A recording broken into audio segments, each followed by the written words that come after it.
Hey, what's up? In this video, we're going to be talking about how to retain church visitors, especially in the middle of a pandemic when church attendance is at an all-time low. Coming up.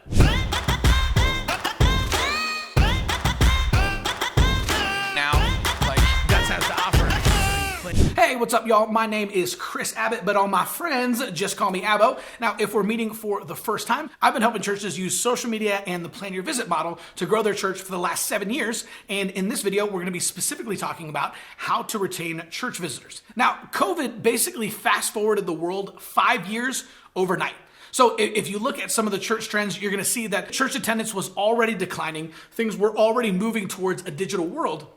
But basically, COVID just fast forwarded the world 5 years overnight. Now, everything is about digital, and church attendance has plummeted, right? Especially with all the churches that shut down during the quarantine, right? So how do we get people back to church? How do we get them involved in the live stream? And once we have visitors, how do we retain them and get them to come back and ultimately join our church? Well, that's what we're going to be talking about in this video. Now, the first thing that you want to do is you want to create an assimilation map. Okay, Assimilation Map is basically just a map of exactly what the pathway looks like for a first-time visitor all the way down to becoming a member and what that looks like for you. Okay, so here's an example of an assimilation map that you might have for your church. Number 1 is a first-time visitor. And number 2 is a return visitor. Number 3 is your membership class. Number 4 is a small group. And number 5 is a volunteer team. Now, you might have things in a little bit of a different order. That's okay. That's why you need to create your own assimilation map, but this is just a good example. So you basically want to get a first-time visitor to become a return visitor, and then you want to invite them to your membership class and get them to go through either your next steps or your growth track and become a full-fledged member of the church. Then you're going to lead them into a small group and finally onto a serve team. Now, depending on your church and whether or not you guys are running in-person services or if you're 100% live stream, or like most churches, if you're doing kind of a hybrid of both, you may even want to put some type of meet the pastor in there.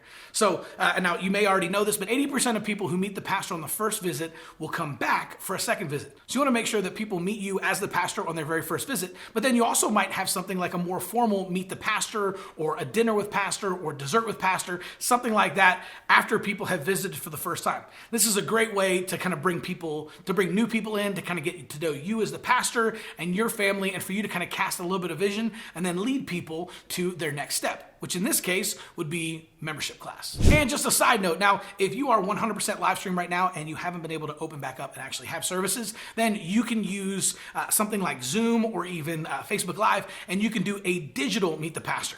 We've had a lot of churches who have done this, and this is really, really effective.